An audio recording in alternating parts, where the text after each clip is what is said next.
There were no lullabies, no nightlight casting gentle shadows on the wall, no arms pulling me into a safe place when the world got too loud. Just the hiss of a radiator and the moon sneaking past a crooked window pane.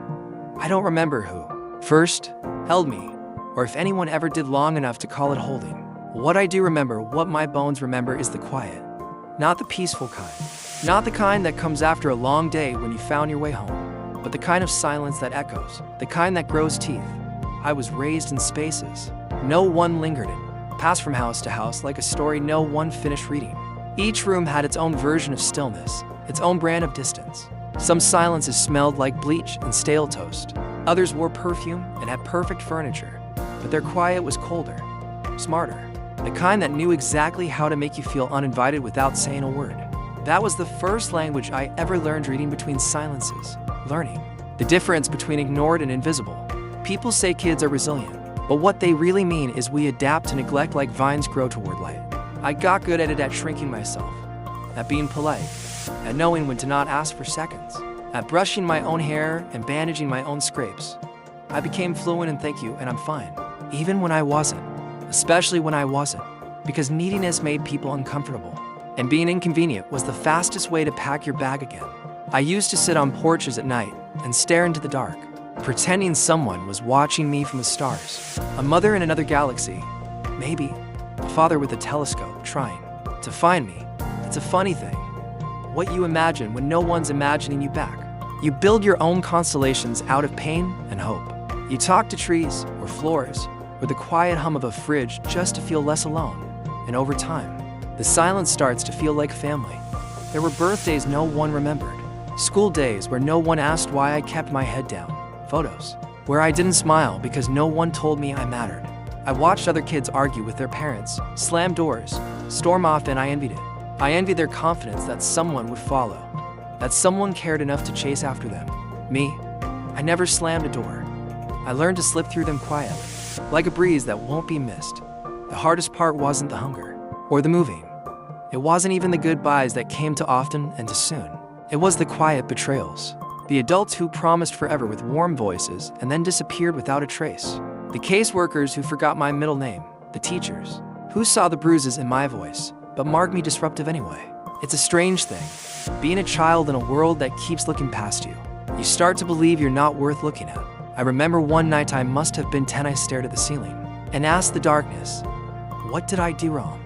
That's what silence teaches you, that it's your fault, that love is earned through perfection, through obedience, through being small and good and quiet. I didn't know then that some wounds don't come from what's said, but from all that's left unsaid, from the hugs never given, the apologies never whispered, the names never spoken with tenderness. I got older, and silence followed, into my teens, into rooms filled with people who never asked why I flinched when someone raised their voice, into relationships where I didn't know how to receive affection because I'd never learned it was mine to have, into jobs where I worked twice as hard for half the credit because I still carried the need to be chosen, still chasing the echo of a you matter I'd never heard. But I also found something in the silence, a stubbornness, a spark. I learned how to be still without falling apart.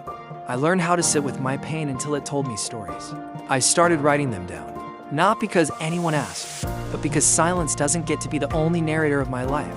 I gave voice to the nights I cried into pillows, to the moments I almost gave up, to the way I survived, with scraps and still managed to build a soul that feels too much, not too little. Somewhere along the way, I realized I wasn't alone, that there were others like me, kids who aged out of systems but never outgrew the ache, adults who learn how to parent themselves, who hold their own hands when the world gets cruel, who flinch when kindness comes too easy and doubt it when it stays. And I realized that silence didn't just raise me, it trained me to listen between words, to catch the tremble in someone's smile, to recognize hurt dressed up as humor, to sit beside someone and say nothing at all. Because sometimes presence speaks louder than comfort. I started seeing the beauty in quiet strength, in the resilience that isn't flashy or loud, the kind that grows in small, uncelebrated victories, like showing up, like choosing to stay, like being kind to yourself when no one else was. I met people who had no family tree, but had forest growing in their hearts, people who turned foster homes into safe spaces for others, who built love from the ground up, root by root, breath by breath. And I began to forgive the silence, Not because it deserved it, but because I did. Because carrying bitterness was just another way of being tethered to the past. I started speaking gently to my inner child, the one who waited by windows, the one who never got picked, the one who cried quietly so no one would hear. I told them, you didn't do anything wrong. You were always enough. They just didn't see it. But I do now, and I will never unsee it again. There's still silence in my life, in the pauses between texts, in the empty chairs at holidays, in the questions I don't know how to answer when someone asks about my family. But now, I meet that silence with grace. I fill it with my voice, my stories, my truth. I no longer beg for belonging, I build it. In friendships where I'm fully seen, in moments where I choose softness over survival, in love that doesn't ask me to earn it. To anyone listening who grew up without the soft landing of a parent's love, I see you.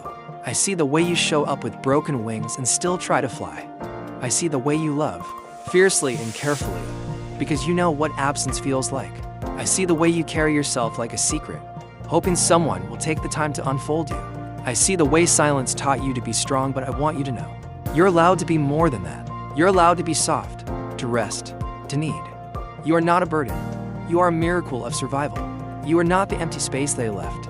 You are the light that grew in it, the fire that kept going. You are not the silence that raised you.